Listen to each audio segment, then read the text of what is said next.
ഓം ശരവണ ഭവ. എല്ലാവർക്കും കാർത്തികേയം യൂട്യൂബ് ചാനലിലേക്ക് സ്വാഗതം.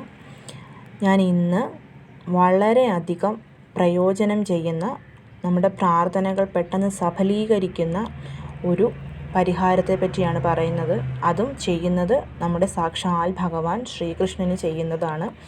ശ്രീകൃഷ്ണൻ എന്ന് പറയുമ്പോൾ ആ മഹാവിഷ്ണുവിൻ്റെ അവതാരങ്ങളിൽ ആർക്ക് വേണമെങ്കിലും നമുക്ക് ചെയ്യാം.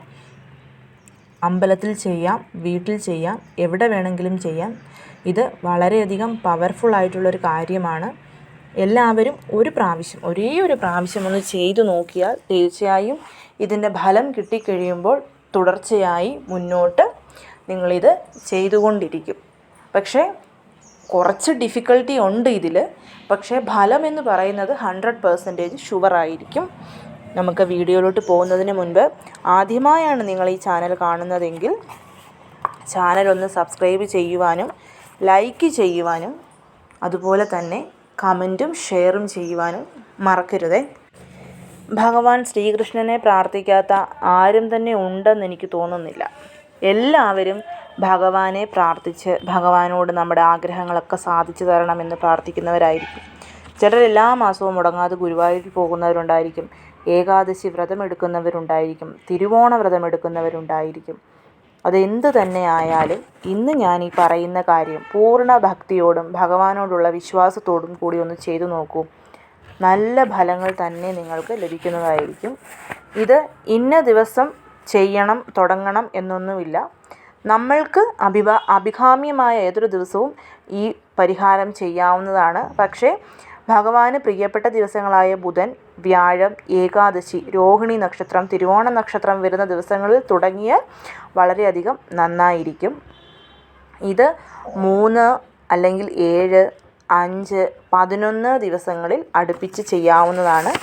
അതും നമ്മുടെ സമയം, നമുക്ക് എപ്പോൾ ചെയ്യാൻ പറ്റും, എത്ര ദിവസം ചെയ്യാൻ പറ്റും എന്നൊക്കെ നോക്കി നമ്മുടെ ഒരു താല്പര്യത്തിനനുസരിച്ച് ചെയ്യാവുന്നതാണ്.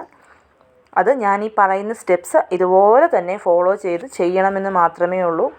നമ്മുടെ വീട്ടിൽ കൃഷ്ണൻ്റെ ഫോട്ടോയോ വിഗ്രഹമോ എന്താണോ ഉള്ളത് അത് ഒന്ന് തുടച്ച് ഭംഗിയാക്കി വൃത്തിയാക്കിയതിന് ശേഷം ഭഗവാൻ ആദ്യം ചന്ദനപ്പൊട്ടിടണം, ശേഷം മഞ്ഞൾ, പിന്നെ കുങ്കുമം, അങ്ങനെ 3 പൊട്ടിട്ട് ഭഗവാന് തുളസിമാല ചാർത്താൻ പറ്റിയാൽ ഏറ്റവും നല്ല കാര്യമാണ്. ഇനി തുളസിമാല കിട്ടാനില്ല എന്നുണ്ടെങ്കിൽ ഒരു തുളസിയെങ്കിലും ഭഗവാന്റെ പാദത്തിൽ സമർപ്പിക്കണം. ഇനി തുളസിമാലയ്ക്ക് പകരം മുല്ലപ്പൂമാല കിട്ടും, ചാർത്താൻ സാധിക്കുന്നുണ്ടെങ്കിൽ മുല്ലപ്പൂമാലയും ചാർത്താവുന്നതാണ്. ശേഷം ഭഗവാന് മുമ്പിൽ ഒരു നെയ്വിളക്ക് കൊളുത്തി വെക്കണം. നെയ്വിളക്ക് തന്നെ ഇവിടെ കൊളുത്തണം. നെയ്വിളക്ക് കൊളുത്തിയതിന് ശേഷം ഭഗവാന്റെ മുൻപിലിരുന്ന് തന്നെ ഓം നമോ നാരായണായ എന്ന മന്ത്രം 108 പ്രാവശ്യം എഴുതണം. 108 തവണ എഴുതി അതിനുശേഷം ആ പേപ്പറിൽ സെൻറ്ററിൽ, അതിപ്പോൾ എഴുതിയ പേപ്പറാണ്, സെൻറ്ററിൽ അല്പം മഞ്ഞളും കുങ്കുമവും ഒരു തുളസിയിലയും ഇട്ട് ആ പേപ്പർ നന്നായി മടക്കി അത് ഭഗവാന്റെ പാദത്തിൽ സമർപ്പിക്കുക. അതിന് ശേഷം ചെയ്യേണ്ടത് നാരായണീയം പാരായണം ചെയ്യണം എന്നുള്ളതാണ്.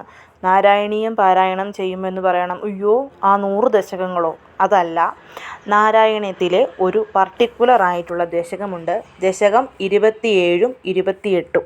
അതായത് ക്ഷീരാബ്ധി മദനം എന്നാണ് ആ ദശകത്തിൻ്റെ പേര്. ദശകം 27 പാലാഴി മഥനവും കൂർമാവതാരവും, 28 ലക്ഷ്മി സ്വയംവരവും അമൃതോൽപത്തിയും. അതാണ് അതിനെ ക്ഷീരാബ്ധി മദനം എന്നാണ് പറയുന്നത്. അതായത് അമൃത് കിട്ടാൻ വേണ്ടി പാൽക്കടൽ കടഞ്ഞതും ആ സമയത്ത് അമൃത കുംഭവും ഒപ്പം ലക്ഷ്മി ദേവിയും ഈ ഭൂമിയിലേക്ക് വന്നതും അതാണ് ആ ദശകത്തിൽ സൂചിപ്പിക്കുന്നത്. അത് പാരായണം ചെയ്യണം. അതായത് 27, 28 2 ദശകങ്ങളും ഇതെഴുതി സമർപ്പിച്ചതിന് ശേഷം ഭഗവാന്റെ മുമ്പിലിരുന്ന് പാരായണം ചെയ്യണം. ഇത് ഞാൻ പറഞ്ഞുവല്ലോ, അടുപ്പിച്ച് 3, 5, 7, 9, 11 ദിവസം അവനവൻ്റെ താല്പര്യാർത്ഥം അനുസരിച്ച് ഭഗവാന് മുമ്പിൽ ഇരുന്നൊന്ന് പാരായണം ചെയ്തു നോക്കൂ. എത്ര ദിവസം ചെയ്താലും ഞാൻ ഈ പറഞ്ഞ സ്റ്റെപ്സ് ഇതുപോലെ തന്നെ ഫോളോ ചെയ്യണം. അതിനുശേഷം ഭഗവാനോട് എന്താണോ നമ്മുടെ ആഗ്രഹം അത് സാധിച്ചു തരണമെന്ന് ഭഗവാനോട് അപേക്ഷിക്കണം. അടുത്തതായി ഭഗവാനുള്ള നൈവേദ്യ സമർപ്പണമാണ്. അത് വെണ്ണ തന്നെ വെക്കണം. അൺസോൾട്ടഡ് ബട്ടർ വാങ്ങി ഭഗവാന് സമർപ്പിക്കണം. ഇത് മസ്റ്റാണ്. വെണ്ണ സമർപ്പിക്കുമ്പോൾ കൂടെ ഒരു തുളസീദളവും തീർച്ചയായിട്ടും വെച്ച് വേണം ഭഗവാന് കൊടുക്കാൻ. ഇതൊന്ന് ഞാൻ ഈ പറഞ്ഞ രീതിയിൽ ഈ സ്റ്റെപ്സ് ഒന്ന് ഫോളോ ചെയ്ത് നിങ്ങളൊന്ന് ചെയ്തു നോക്കൂ. തീർച്ചയായും നിങ്ങൾ എന്താണോ ആഗ്രഹിക്കുന്നത് ആ കാര്യം ഭഗവാൻ തീർച്ചയായും സാധിച്ചു തരുന്നതായിരിക്കും. ഈ മന്ത്രോച്ചാരണവും ഈ എഴുതി സമർപ്പിക്കുന്നത് ഈ 3 ദിവസമാണെങ്കിലും എത്ര ദിവസമാണെങ്കിലും ഒരേ പേപ്പറിൽ തന്നെ ഇത്രയും ദിവസം എഴുതാൻ പറ്റിയാൽ, ഇപ്പോൾ A4 സൈസ് പേപ്പറൊക്കെ കിട്ടിയാൽ വളരെ ചെറുതായിട്ട് എഴുതിയാൽ നമുക്കിത് കംപ്ലീറ്റ് ചെയ്യാൻ സാധിക്കും. ഇനി അതല്ല എന്നുണ്ടെങ്കിൽ 2ഓ 3ഓ പേപ്പറായാലും പ്രശ്നമൊന്നുമില്ല. ഈ പേപ്പർ എഴുതി ഭഗവാന്റെ കാൽച്ചുവട്ടിൽ തന്നെ വെച്ചിരിക്കുക. ഇത് ആഗ്രഹിച്ച കാര്യം, ഇതെഴുതി തീർന്ന് ആഗ്രഹിച്ച കാര്യം എപ്പോഴാണോ നടക്കുന്നത് ആ സമയം ആ പേപ്പർ എടുത്ത് മടക്കി ഭഗവാന്റെ ക്ഷേത്രത്തിൽ പോയി അവിടെ ഉള്ള കാണിക്കവഞ്ചിയിൽ സമർപ്പിക്കാം. അതല്ല എന്നുണ്ടെങ്കിൽ അമ്പലത്തിൽ ആൽമരമുണ്ടെങ്കിൽ ആൽമരത്തിൽ വെക്കാവുന്നതാണ്. അതായത് ആൽമരത്തിൻ്റെ താഴെ സ്ഥലമുണ്ട് അവിടെയെങ്കിൽ അവിടെ വെക്കാം. ഇല്ലെങ്കിൽ ആൽമരത്തിൻ്റെ ചുവട്ടിലെ മണ്ണൊരൽപ്പം മാറ്റിയിട്ട് അവിടെ കുഴിച്ചിട്ടാലും മതിയാവും. ഇതൊന്ന് ചെയ്തു നോക്കൂ. നിങ്ങൾ പോലും പ്രതീക്ഷിക്കാത്ത അത്ര നല്ല രീതിയിലുള്ള ഫലങ്ങൾ ഇത് ചെയ്യുന്നതിലൂടെ കൈവരുന്നതായിരിക്കും. ഇങ്ങനത്തെ ചെറിയ ചെറിയ കാര്യങ്ങൾ ചെയ്യുക വഴി നമുക്ക് ഭഗവാനോട് കൂടുതൽ അടുക്കാനും പറ്റും. അങ്ങനെ അടുക്കുക വഴി ഭഗവാൻ നമുക്ക് തരുന്ന അനുഗ്രഹങ്ങൾ നമ്മൾക്ക് ചിന്തിക്കാൻ പറ്റുന്നതിലും അധികവുമായിരിക്കും.